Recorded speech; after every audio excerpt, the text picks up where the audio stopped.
पुराने जमाने की बात है। दूर किसी बस्ती में दो भाई रहा करते थे। दोनों लकड़हारे का काम करते थे। बड़े भाई का नाम इब्राहिम था, जो फितरत का नरम, बात का सच्चा और किरदार का ईमानदार था। छोटे भाई का नाम जरियाब था, जो मेहनती, होशियार मगर थोड़ा जज्बाती था। दोनों एक ही झोपड़ी में रहते थे। हर सुबह सूरज निकलने से पहले अपने कंधों पर कुल्हाड़ियां उठाकर जंगल की तरफ रवाना होते। पेड़ों के सायों में दिन भर की मेहनत करते, लकड़ियां इकट्ठी करते और फिर शाम ढले बाजार में बेचकर घर का गुजर बसर चलाते। उनके वालिद, जो कभी खुद भी इन्हीं रास्तों पर पसीना बहाते रहे थे, मरने से पहले दोनों को अपने पास बुलाकर आखिरी नसीहत कर गए थे। मेरे बच्चों, हमेशा इत्तेहाद से रहना, कभी जुदा मत होना। दुनिया में बहुत से रास्ते मिलेंगे, कुछ आसान, कुछ मुश्किल, मगर याद रखना, हलाल का लुक़मा ही दिल को सुकून देता है, चाहे थोड़ा ही क्यों ना हो। और कभी भी अमीर होने की जल्दबाजी में कोई ऐसा कदम न उठाना जो तुम्हें गलती की तरफ ले जाए। मेहनत में बरकत है और बेईमानी में जिल्लत। ये अल्फाज दोनों भाइयों के दिल में नक्श हो गए थे। इब्राहिम तो वैसे ही सीधे रास्ते का मुसाफिर था, मगर जरियाब वो जवान था। जिंदगी की तलखियों और मायूसियों को कभी कभी अपने रास्ते में रुकावट समझ बैठता, मगर बाप की नसीहत हर बार उसे रोक लेती। इब्राहिम और जरियाब हर रोज की तरह सुबह सवेरे उठते। बस्ती या अभी नींद में होती, मगर ये दोनों भाई अपने कंधों पर कुल्हाड़ियां डाले जंगल की तरफ रवाना होते। जंगल में दाखिल होते ही उनका काम शुरू हो जाता।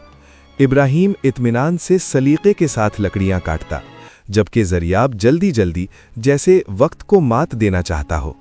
उसकी हमेशा कोशिश होती कि वो शाम तक लकड़ियों का ढेर लगा दे, ताकि वो बहुत पैसे कमा सकें। शाम ढले, जब सूरज पेड़ों के पीछे छिपने लगता, वो दोनों लकड़ियों के गट्ठर बांधकर बाजार की तरफ रवाना हो जाते। बाजार पहुंचकर लोग उनकी लकड़ियां खरीदने के लिए आगे बढ़ते। इब्राहिम सारी लकड़ियां मुनासिब दामों पर बेचता।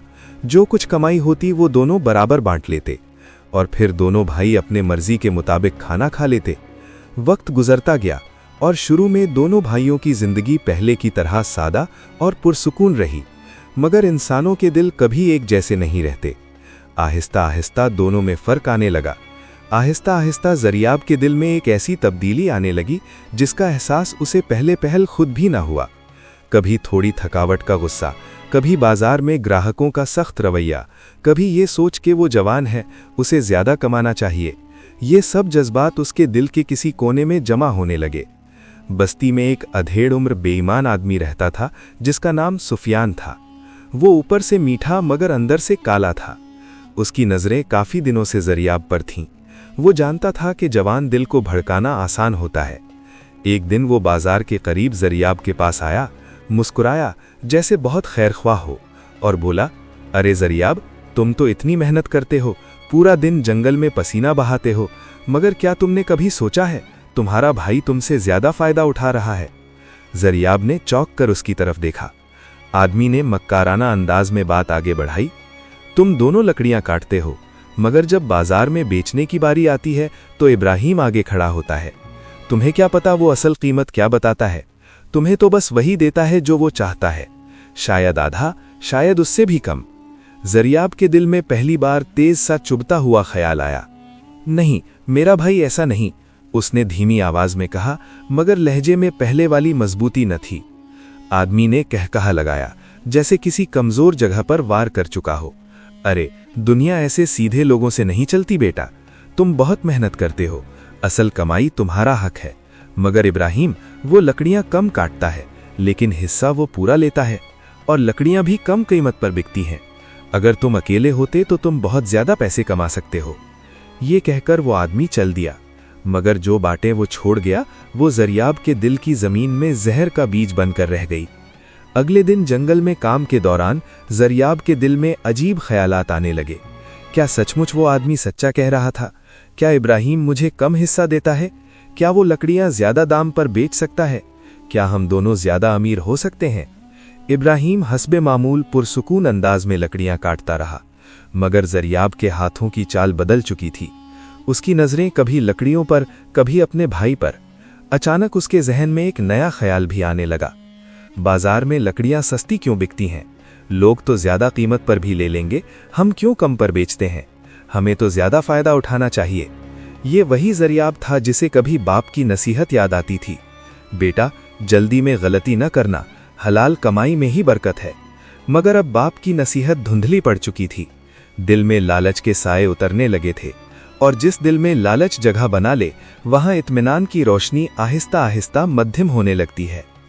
उस दिन के बाद ज़रियाब के रवैये में भाई के लिए वो नरमी बाकी न रही जो पहले थी।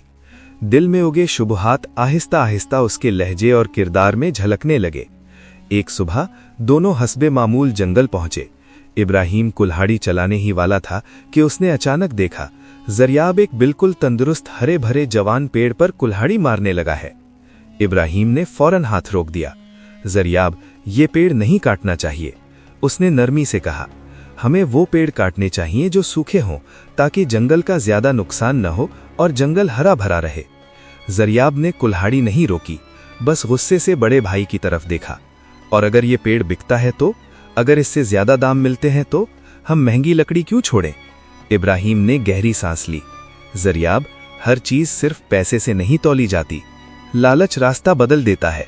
हरा भरा पेड़ काटना न हमारे पेशे के लायक है, न ज़मीर के। ये सुनकर ज़रियाब के चेहरे पर तपिश बढ़ गई, जैसे पहले से भरा हुआ गुस्सा अब फट पड़ने को हो। ज़रियाब ने अचानक कुल्हाड़ी जमीन पर जोर से मारी और सख्त आवाज में बोला, बस बहुत हो गया, आज के बाद हमारे रास्ते जुदा हैं। तुम अपनी मर्जी से काम करो और मैं अपनी। मुझे ना तुम्हारी रोक टोक चाहिए और ना तुम्हारी नसीहत, और सच कहूं तो तुम्हारी मुझे अब कोई जरूरत नहीं। इब्राहिम दंग रह गया। पत्तों की सरसराहट भी जैसे थम गई। जंगल का सारा माहौल एकदम सन्नाटे में डूबने लगा। वो कुछ लम्हे खामोश खड़ा अपने छोटे भाई को देखता रहा, उसी भाई को जिसे वो बाप के मरने के बाद अपने बच्चों की तरह समझता था और उसे बाप की कमी का एहसास न होने दिया। आखिर वो धीमी आवाज में बोला, ज़रियाब, ये तुम क्या कह रहे हो? हम भाई हैं। मगर ज़रियाब ने बेरुखी से मुंह फेर लिया। रिश्ते तब तक रहते हैं जब तक फायदा हो। अब मेरा फायदा अलग है, मेरा रास्ता अलग है। ये कहकर वो अपनी कुल्हाड़ी और लकड़ियां उठाकर जंगल की दूसरी सिमत चल पड़ा। इब्राहिम देर तक वहीं खड़ा रह गया। शाम को वो वहां बैठा था तो एक दरवेश वहां से गुजरा जो उसके बाप का दोस्त था। इब्राहिम को दुखी हालत में देखकर दरवेश उसके पास आया और उसकी हालत पूछी। इब्राहिम ने दरवेश को ज़रियाब के रवैये के बारे में आगाह किया तो दरवेश कहने लगा, बेटा तुम अपने बाप की नसीहत कभी मत छोड़ना। एक दिन अल्लाह तुम्हें इतना देगा कि तुम हैरान रह जाओगे। तुम्हारे भाई ने जज्बात में गलत कदम उठाया है, अल्लाह उस पर रहम करे। तुम अपनी सीधी राह पर चलते रहना। ज़रियाब जिस दिन बड़े भाई से अलग हुआ, उसी दिन उसने अपनी जिंदगी का रास्ता बदल दिया। मगर ये रास्ता सीधा नहीं था, लालच और बेईमानी की तरफ मुड़ चुका था। अब जब वो जंगल जाता तो पहले की तरह सूखे हुए, कमजोर और बेजान पेड़ नहीं देखता था। अब उसकी नजर सिर्फ उन पेड़ों पर पड़ती जिनकी लकड़ी बेशकीमत थी। मोटे तने, हरी भरी शाखें, मजबूत लकड़ी। वो हर रोज जंगल के अंदरूनी हिस्सों में जाकर तनोमंद पेड़ों पर कुल्हाड़ी चलाता। घंटों में एक पेड़ गिरता और उसके साथ साथ गिरता था उसका एहसास, उसका खौफे खुदा, उसका वो हिस्सा जो कभी बाप की नसीहत से बंधा था। बाजार में बढ़ता नफा, बढ़ता गरूर। जब वो ताज़ा मजबूत लकड़ी लेकर बाजार पहुंचता तो लोग हैरान हो जाते। ये लकड़ी तो बहुत आला है, इसकी कीमत दुगनी है। ज़रियाब ये तारीफें सुनता और उसके चेहरे पर गुरूर की चमक उभर आती। वो कीमती लकड़ी को महंगे दामों बेचता और उसे दिनों में वो दौलत मिलने लगी जो इब्राहिम ने बरसों की मेहनत में नहीं कमाई थी। दौलत आती गई और साथ ही लालच भी बढ़ता गया। ज़रियाब ने कुछ ही अरसे में बाजार के किनारे एक बड़ा कारखाना खड़ा कर लिया। उस कारखाने में लकड़ी की मुख्तलिफ चीजें बनने लगीं। काम बढ़ा, मजदूर रखे गए, तिजारत दूर दूर तक फैल गई। ज़रियाब का नाम अब बस्ती में अमीर ज़रियाब के तौर पर लिया जाने लगा। कारखाने में काम बढ़ा तो ज़रियाब ने हर चीज में नफा बढ़ाने का तरीका निकाला। कभी लकड़ी कम इस्तेमाल करता, कभी सस्ता सामान मिला देता, कभी ग्राहक को धोखा देता। अब जो शख्स जमाने को धोखा देने लगा था वो अपने भाई इब्राहिम को कैसे याद करता। लालच ने उसकी आंखों पर पट्टी बांध दी। दूसरी तरफ इब्राहिम की जिंदगी पहले जैसी ही सादा और मेहनत भरी रही। ज़रियाब दौलत के महल खड़े कर रहा था, मगर इब्राहिम अब भी अपनी कुल्हाड़ी, अपने पसीने और अपने रब के सहारे पर गुजर बसर करता था। दिन ब दिन महंगाई बढ़ रही थी, मगर इब्राहिम ने कभी हराम रास्ता इख्तियार न किया। वही पुराना तरीका, सूखे पेड़, हलाल रोजी, कम मगर पाक आमदनी। वक्त गुजरता गया और दोनों भाइयों की शादियां भी हो गईं। ज़रियाब की शादी उसी बेईमान शख्स की बेटी से हुई जिसने उसे भड़काया था। उसकी बेटी भी बिल्कुल बाप जैसी निकली, चालाक, लालची और दुनियावी चमक धमक की दीवानी। इसके बरक्स इब्राहिम की शादी उसी नेक दरवेश की बेटी से हुई जो उसके बाप का दोस्त था। शादी के बाद दरवेश ने इब्राहिम का हाथ थामा और कहा, बेटा, तुम्हारी नरमी, तुम्हारी सच्चाई और तुम्हारा रिज़्क़ हलाल मुझे पसंद आया, इसीलिए मैंने अपनी बेटी तुम्हें दी है। मुझे यकीन है कि तुम इसे हमेशा इज्जत दोगे और तुम्हारा घर हमेशा बरकत से भरा रहेगा। इब्राहिम ने कहा, बाबा जी, मैं उस रिस्क से डरता हूं जिसमें जरा सा भी शक हो। मेरी कोशिश होगी कि आपकी बेटी हमेशा खुश रहे। साल गुजरते गए। एक दिन इब्राहिम हस्बे मामूल जंगल में लकड़हारा चल रहा था कि उसकी नज़र एक अजीब अनोखे सूखे पेड़ पर पड़ी। पेड़ बोसीदा था, मगर उसकी जड़ों के पास मिट्टी का रंग मुख्तलिफ लग रहा था, जैसे उसके अंदर कोई राज हो। उसने कुल्हाड़ी उठाई और पहला वार किया। जो ही कुल्हाड़ी लगी, पेड़ के तने के अंदर से चमकदार सोने के सिक्के बाहर गिरने लगे। इब्राहिम हैरान, बिल्कुल शशदर। वो पीछे हट गया जैसे अपनी आंखों पर यकीन ना आ रहा हो। वो बार बार देखता, सिक्के छनते जाते, जैसे जमीन के अंदर कई साल पुरानी कोई अमानत छिपी हो और किस्मत ने वो अमानत उसी के हाथों खोल दी हो। वो मोहतात अंदाज में पेड़ काटने लगा। कुछ ही देर में उसके कदमों के पास सोने के सिक्कों का ढेर लग चुका था। उसने कांपते हाथों से वो सारे सिक्के कपड़े में बांधे, कुल्हाड़ी कंधे पर रखी और तेज कदमों से घर की तरफ चल पड़ा। उसकी बीवी ने दरवाजा खोला तो चौंक गई। आप आज इतनी जल्दी, सब खैरियत? इब्राहिम ने कपड़े का गट्ठर सामने रखा। जब उसने उसे खोला तो कमरा चमक उठा। बीवी की आंखें हैरत से फैल गईं। दरवेश ससुर ने गट्ठर देखा, कुछ लम्हे खामोश रहे, फिर मुस्कुराकर कहा, बेटा, ये तुम्हारी नीयत का सिला है। जो अपने दिल को पाक रखता है, कुदरत उसका रिस्क खुद खोल देती है। ये तुम्हारे लिए आजमाइश भी है और इनाम भी। मगर दौलत ने उसका दिल नहीं बदला। उसने न कपड़े बदले, न गुरूर आया, न बातों में तकब्बुर, बल्कि उसने कहा, ये रिस्क सिर्फ मेरा नहीं, ये रब ने मुझे लोगों की खिदमत के लिए दिया है। यूं वो गरीबों में खाना तकसीम करने लगा, बेसहारा लोगों की मदद करने लगा, और यही असल दौलत थी। दूसरी तरफ ज़रियाब के घर में वो तूफान पल रहा था जिसका उसने कभी अंदाजा भी न किया था। ज़रियाब की बीवी वही बेईमान आदमी की बेटी शुरू से ही दौलत की दीवानी थी। उसके नाजो नखरे, उसकी फरमाइशें, उसकी बेहिसाब खरीदारी। ज़रियाब तो अमीरी के नशे में सब कुछ बर्दाश्त करता रहा, मगर उसकी बीवी की आदतें सिर्फ खर्चे तक महदूद न थीं। वो चोरी की भी आदी थी। वो ज़रियाब के माल में से चोर कर छिपाकर अपने बाप को दे देती। वो बाप जिसने ज़रियाब के दिल में पहले वो वसवसा डाला था, अब उसकी दौलत भी चुपके चुपके लूटने लगा था, जिसका उसे सरासर इल्म ही नहीं था। ज़रियाब ने अमीरी के नशे में कई गलत फैसले किए।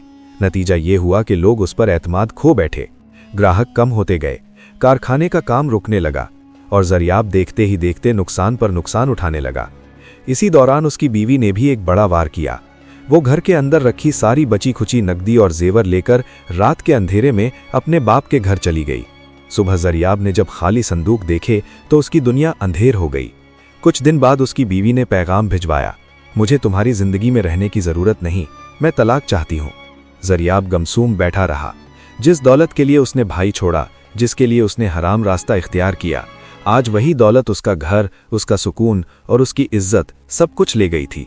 तलाक हो गई, घर खाली, दिल खाली, बटुआ खाली, सिर्फ अफसोस बाकी रह गया। फिर वही पुराना ज़रियाब, मगर तन्हा। लोग अब उसकी साबिका अमीरी के किस्से तो सुनाते थे, मगर एहतराम से नहीं, इबरत के तौर पर। वो दोबारा गरीब हो गया था। ज़रियाब की आंखों में पहला एहसास अब उभर रहा था कि शायद उसने जिंदगी में कहीं बहुत बड़ी गलती की है, मगर अभी वो उस हकीकत का सामना नहीं कर पा रहा था। उसके दिल में कहीं दूर एक आवाज़ गूंजी, लालच में गलत कदम न उठाना, मगर अब वो आवाज़ बहुत देर से लौटी थी। ज़रियाब की जिंदगी एक ऐसी राह पर थी जिसका तसव्वुर पहले कभी न किया गया था। एक दिन ज़रियाब ने फैसला किया कि वो अपने भाई इब्राहिम के पास जाए। जब वो इब्राहिम के गांव पहुंचा तो हैरत से देखता रह गया। वो छोटा सा झोंपड़ा जहां कभी इब्राहिम रहता था, अब एक आलीशान खूबसूरत घर में बदल चुका था। ज़रियाब ने हिचकिचाते हुए दरवाज़ा खटखटाया। दरवाज़ा खुला और अंदर से इब्राहिम निकला। इब्राहिम की आंखों में पहले की तरह मोहब्बत और सुकून झलक रहा था। ज़रियाब की आवाज़ लड़खड़ा रही थी, भाई, मैं बहुत बड़ी गलतियां कर गया हूं। मेरी दौलत, मेरा लालच, मेरी बीवी, सब ने मुझे तबाह कर दिया। मेरी जिंदगी का ये हिस्सा शर्मिंदगी और पछतावे से भरा है। वो अपने भाई के कदमों में गिरकर माफी मांगने लगा। इब्राहिम ने उसे गौर से देखा और फिर एक पुरखुलूस मुस्कुराहट के साथ बोला, बेटा, दिल में कभी भी कोई बात न रखो, हम भाई हैं, कोई भी गलती तुम्हें इस रिश्ते से जुदा नहीं कर सकती। आओ, सब कुछ छोड़ो और नए सिरे से जिंदगी संभालो। जरियाब के दिल से एक बोझ हल्का हुआ और आंखों से आंसू बहने लगे। इब्राहिम ने न सिर्फ उसे माफ किया बल्कि अपने हाथ फैलाए और उसे अपनी मदद, अपनी रहनुमाई और अपना सुकून पेश किया। दोस्तों, इस कहानी से हमें ये सबक मिलता है कि लालच और बेईमानी की राह हमेशा तबाही और पछतावे की तरफ ले जाती है, जबकि हलाल रोजी, सब्र और ईमानदारी से अल्लाह की तरफ से न सिर्फ रिस्क की बरकत मिलती है बल्कि दिल का सुकून और रिश्तों की पायदारी भी बरकरार रहती है।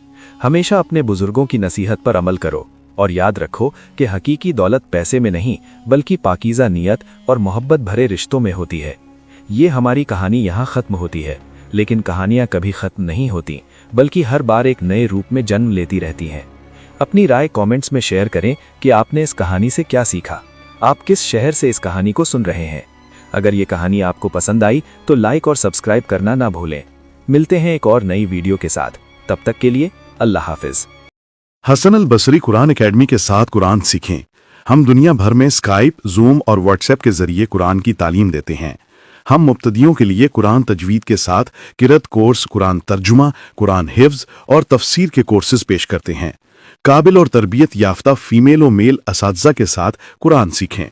हमारे साथ शामिल होने के लिए जल्दी करें। हमारी वेबसाइट विजिट करें hasanalbasriquranacademy.com। WhatsApp number 030639703776।